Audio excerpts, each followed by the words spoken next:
राधे राधे। आप सभी का हमारी YouTube चैनल कथासुर में स्वागत है।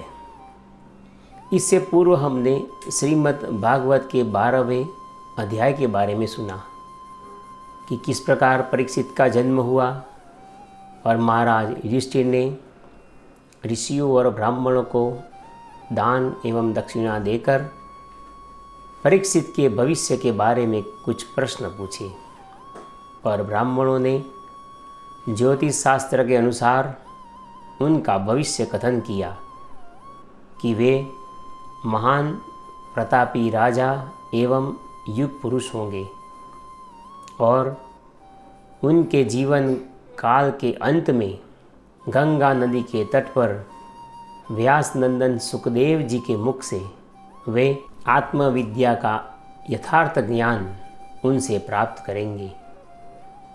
आज हम श्रीमद् भागवत के प्रथम स्कंद के 13वें अध्याय के बारे में सुनेंगे, जो कि विदुर जी के उपदेश से धृतराष्ट्र और गांधारी का वन में जाना इस विषय में है। सूत जी कहते हैं कि विदुर जी तीर्थ यात्रा में महर्षि मैत्रेय से आत्मा का ज्ञान प्राप्त करके हस्तिनापुर लौट आए। उन्हें जो कुछ जानने की इच्छा थी वह पूर्ण हो गई थी। विदुर जी ने मैत्रेय ऋषि से जितने प्रश्न किए थे उनका उत्तर सुनने से पहले ही उनको श्री कृष्ण में अनन्य भक्ति हो गई थी।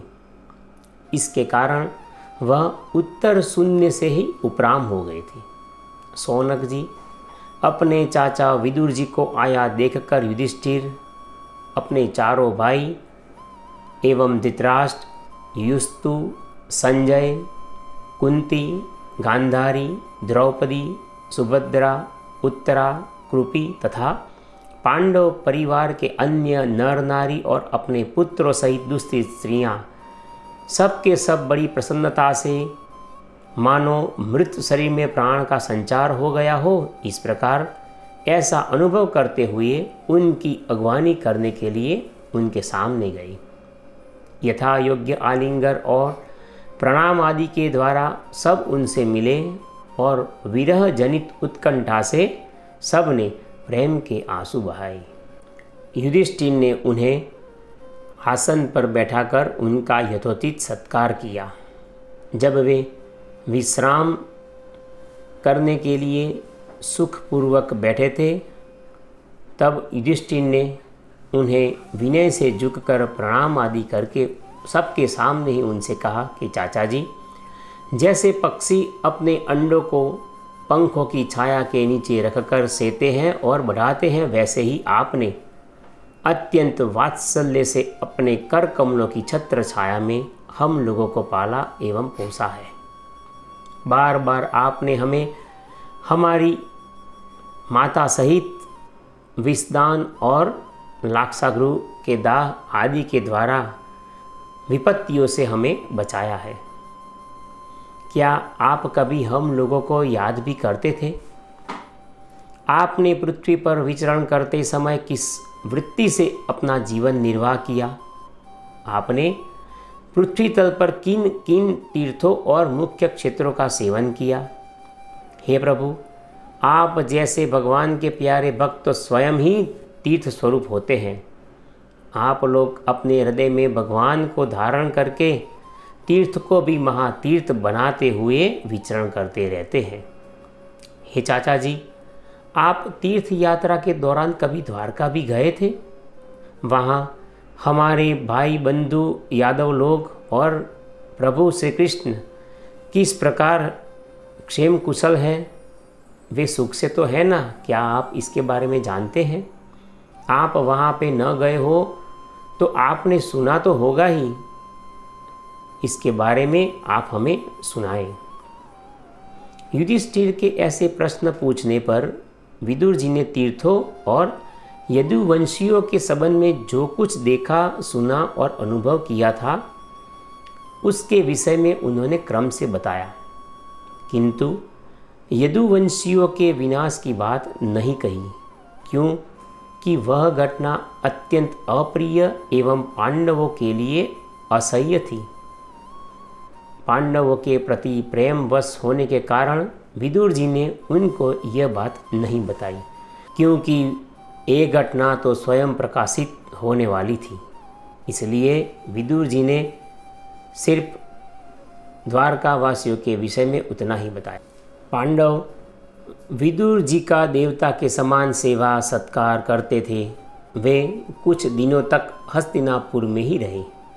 सब लोगों के साथ कल्याण की कामना से उनको प्रसन्न करते हुए वहाँ पर रहे, क्योंकि विदुर जी तो साक्षात धर्मराज के अवतार थे। मांडव्य ऋषि के शाप के कारण वह शूद्र बन गए थे। 100 वर्षों तक उन्हें शूद्र बन के रहना पड़ा था। ये कथा इस प्रकार है कि जब मांडव्य ऋषि के आश्रम पर किसी एक राजा के अनुचरों ने चोरों को पकड़ने के लिए वहाँ पर जब वे आए तो उन्होंने देखा कि चोर मांडव्य ऋषि के आश्रम पर छिप गए हैं। उन्होंने चोरों के साथ मांडव्य ऋषि को भी चोर समझकर पकड़ लिया और उन्हें बंदी बनाकर सब चोरों सहित उन्हें सूली पर चढ़वा दिया। जब राजा को इस बात का पता चला कि ये तो महात्मा है, तो वह उनसे रूबरू होने के लिए वहाँ पर गया और उनसे क्षमा याचना की। जब धर्मराज से मांडव्य ऋषि की मुलाकात हुई, तब मांडव्य ऋषि ने पूछा कि मुझे इतना बड़ा दंड क्यों मिला। तब यमराज ने बताया कि आपने लड़कपन में एक टिड्डी को कुश की नोक से छेद दिया था, इसलिए ऐसा हुआ। इस पर मुनि ने कहा कि मैंने अज्ञानवश ऐसा किया होगा। उस छोटे से अपराध के लिए तुमने मुझे इतना बड़ा दंड दे दिया, इसलिए जाओ, तुम 100 वर्ष तक शूद्र योनि में रहोगे। इस शाप के कारण यमराज को विदुर जी के रूप में 100 वर्षों तक अवतार लेना पड़ा था। इस समय दौरान यमराज के पद पर अर्यमा जी नियुक्त थे और वे ही सबको उचित दंड देते थे। इस तरफ इतना बड़ा साम्राज्य और अपने पुत्रों सहित सभी को प्रसन्नता से निहारते हुए युधिष्ठिर और उनके सभी भाई राज्य का संचालन करने लगे और अतुल संपत्ति से सब देखते हुए आनंदित रहने लगे। राज्य प्राप्त हो जाने पर अपने लोकपालों सरीखों भाइयों के साथ अपने वंशधर परीक्षित को देखकर युधिष्ठिर आनंदित होकर प्रसन्नता से रहने लगे। इसी समय में वह ये बात भूल गए कि हमारे पीछे अनंत काल की तरह हमारा जीवन मृत्यु की ओर जा रहा है। अब देखते देखते उनके सामने वह समय आ पहुंचा जिसे कोई टाल नहीं सकता।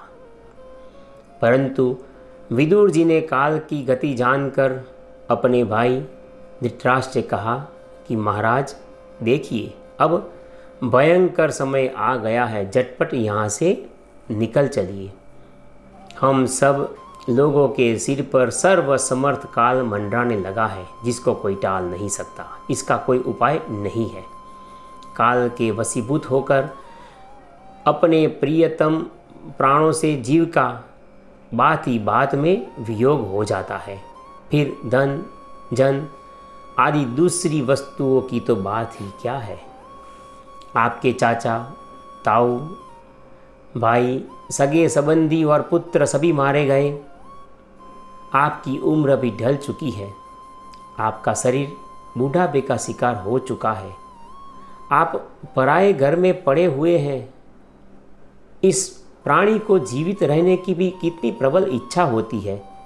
इसी के कारण तो आप भीम का दिया हुआ टुकड़ा खाकर कुत्तों जैसा जीवन बिता रहे हैं। जिनको आपने विष दान दिया, लाक्षागृह में जलाने का प्रयास किया, जिनकी पत्नी को आपने भरी सभा में अपमानित करने का प्रयास किया, फिर भी आप उनके टुकड़ों पर पले जा रहे हैं। आपको अपने प्राणों से इतना लगाव क्यों है? परंतु आपके चाहने से तो क्या होगा? पुराने वस्त्र की तरह बुढ़ापे से गला हुआ आपका शरीर आपके न चाहने पर भी क्षीण होता जा रहा है। अब इस शरीर से आपका कोई स्वार्थ सधने वाला नहीं है। इसमें आप मत फंसिए। इसकी ममता का बंधन आप काट डालिए। जो संसार के संबंधियों से अलग रहकर उनके अनजान में अपने शरीर का त्याग करता है, वही धीर कहा गया है। चाहे अपनी समझ से हो या किसी दूसरों के समझाने से हो, इससे विरक्त जो व्यक्ति हो जाता है वो अपने अंतःकरण को वश में करके हृदय में भगवान को धारण कर संन्यास के लिए घर से निकल पड़ता है और वही उत्तम मनुष्य कहलाता है। इसके आगे जो समय आने वाला है वह मनुष्य के गुणों को घटाने वाला है। इसलिए आप अपने कुटुंबियों से छिपकर उत्तराखंड में चले जाइए।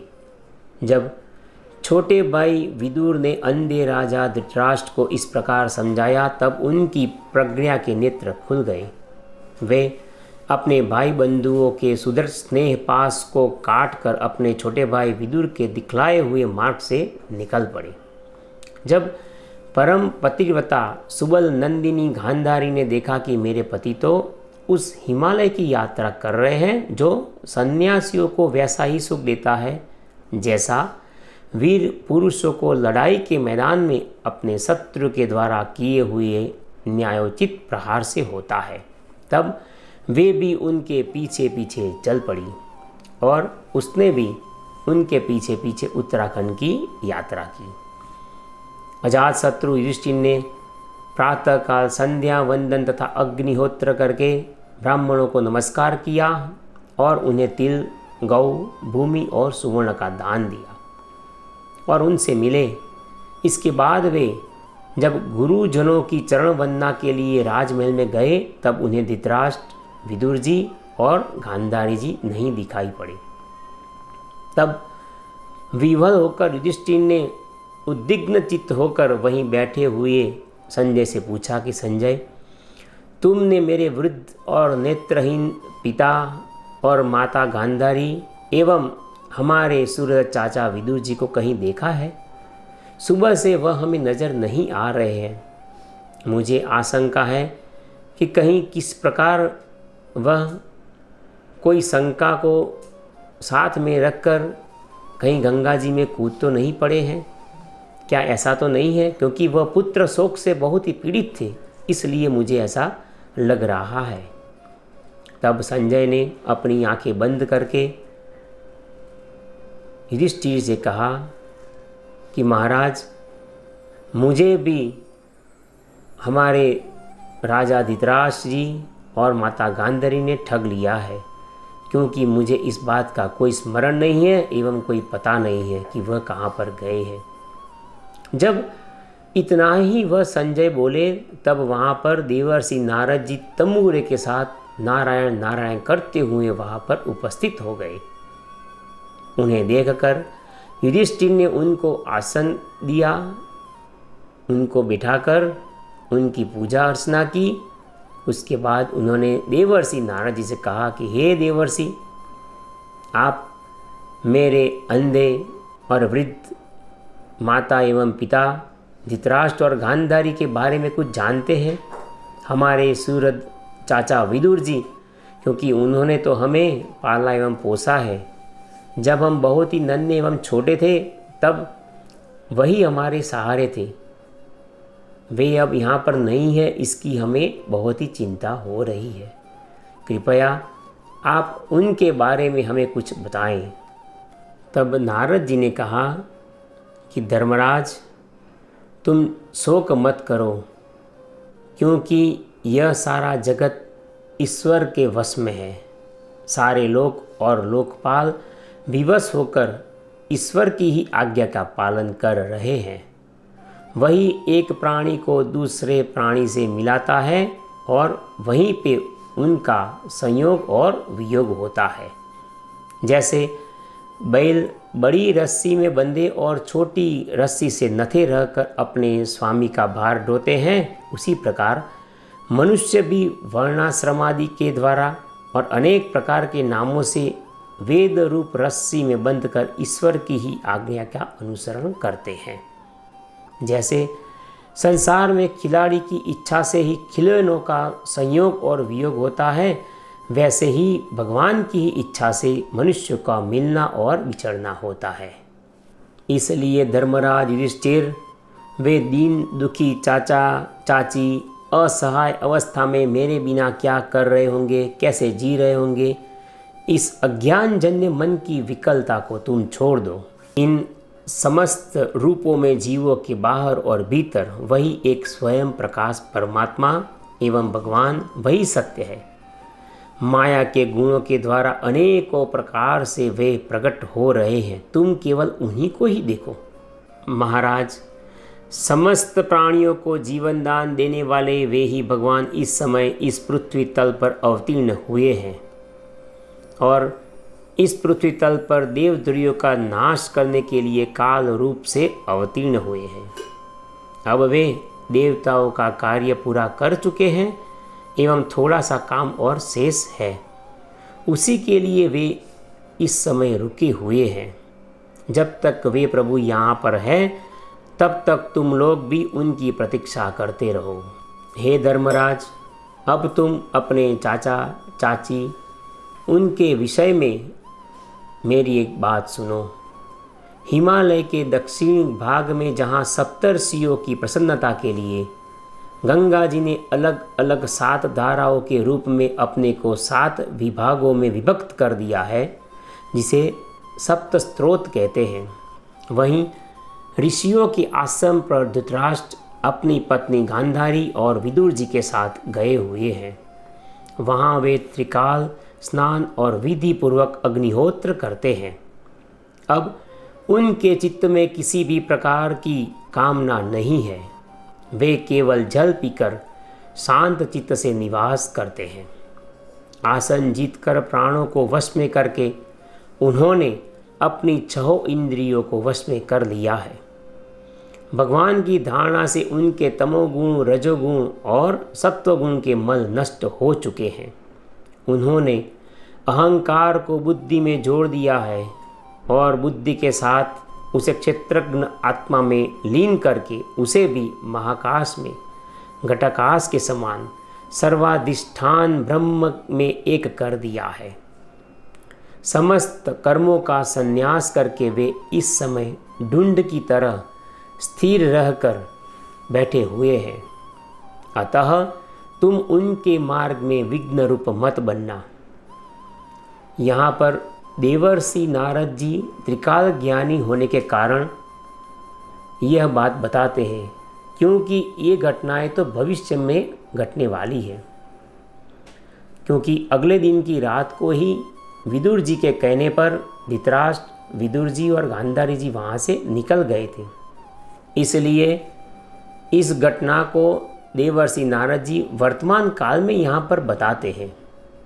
वे आगे कहते हैं कि धर्मराज, आज से 5वें दिन वे अपने शरीर का परित्याग कर देंगे और वह जलकर भस्म हो जाएंगे।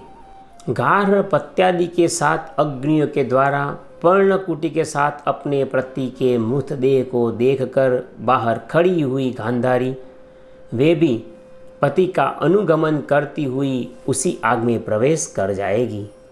धर्मराज, विदुर जी अपने भाई का आश्चर्यमय मोक्ष देखकर हर्षित और वियोग देखकर दुखित होते हुए वहाँ से तीर्थ सेवन के लिए चले जाएंगे। देवर्षि नारद जी यों कहकर तंबूरे के साथ स्वर्ग को चले गए। धर्मराज युधिष्ठिर ने उनके उपदेशों को हृदय में ग्रहण करके एवं धारण करके शोक को त्याग दिया। यहाँ तक श्रीमद् भागवत के प्रथम स्कंद का 13वां अध्याय विराम लेता है। आप सभी से नम्र निवेदन है कि कृपया आप हमारे वीडियो को लाइक कीजिए और हमारी इस चैनल कथासुर को सब्सक्राइब कीजिए। राधे राधे।